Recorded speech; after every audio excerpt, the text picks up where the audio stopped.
Natalie and I were talking earlier, this is a dark subject. It's a very dark program that I get to discuss this day. But I told her, I'm the greeter at my church. I'm a positive person.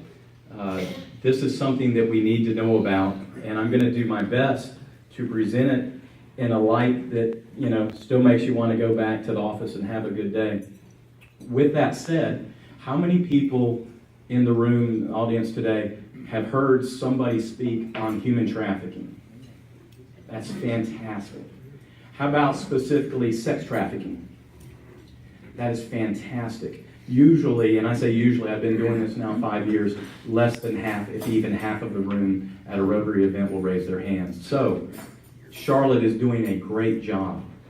That's very exciting. Well, good. I only have 20 minutes, and then after the 20 minutes, I'm going to open it up for the last 5, 7, 8 minutes to Q&As. So if you have a question, please save it, ask it to me. I'll give you my best and most truthful answer.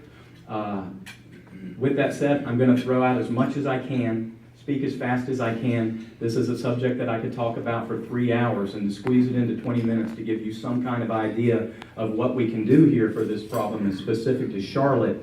Just understand that that's the pace that I'm going to go after.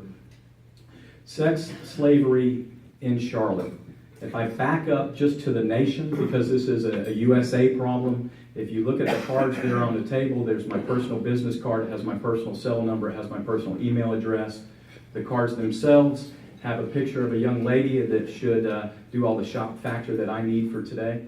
It also has our website. You can contact us through that.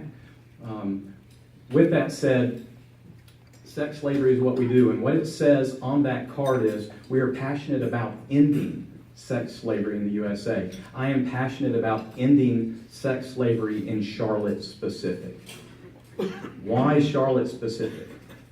Because Charlotte still remains the 10th worst city in the country for this plague. Now, I've heard by your city council members as high as 6 in the last few years, but I figured 10th's bad enough, so we can just start there. It's the number 1 city in North Carolina. Why?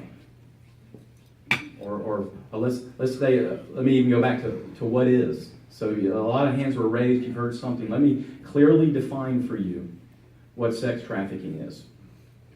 Sex trafficking is the non-consensual use of a female in the commercial sex trade. That's a really polite way of saying there are gentlemen in this town who will pay a pimp to rape a woman. That's the dark part. And that's the part that I'm going to say out loud so that you hear it, so you can't put your head back in the sand and say you never knew it was happening. It happens across this city. We do activities and events that we can post online in our stings. I wasn't going to bring it up, but it seems appropriate all of a sudden. We'll get a call every 2 minutes from men in this town based on internet ads, and we'll lure those men to the hotels. We don't arrest them. I'm not law enforcement based, but we'll minister to them. I'm Jesus based. But that's the kind of, we'll get 1,000 calls in a night, and we'll get a man in the hotel room every hour from 6 p.m. to 2 a.m. when we're just too exhausted to stop, and we'll have them stacked up in the lobby waiting in this town.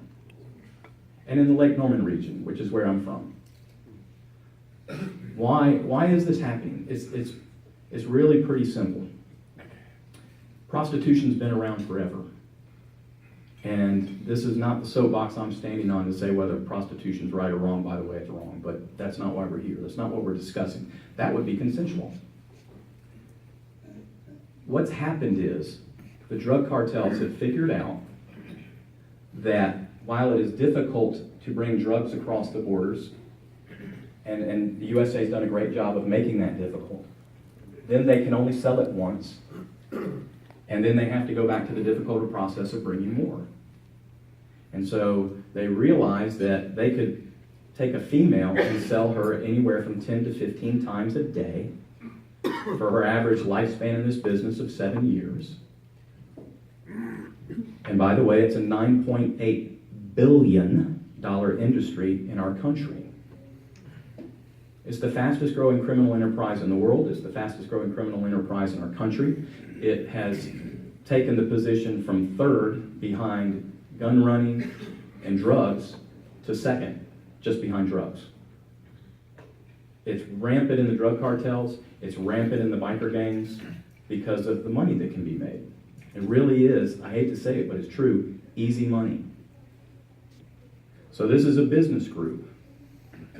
And you would have to, from a business perspective, you think like I do, I'm a businessman. What are we going to do?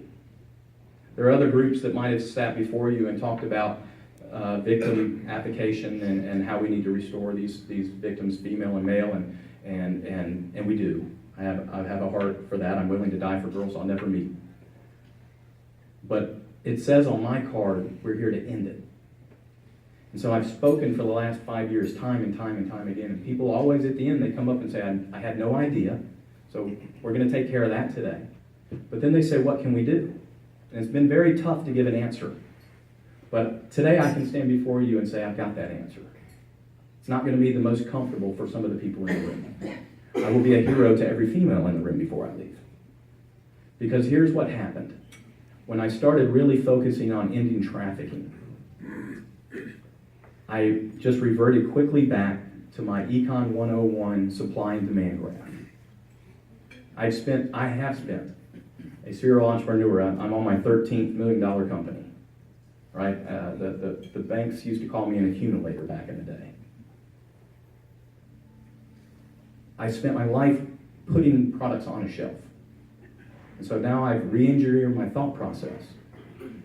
How do we get a product off the shelf? What is the product again? The sale of rape. Why do you keep using that word?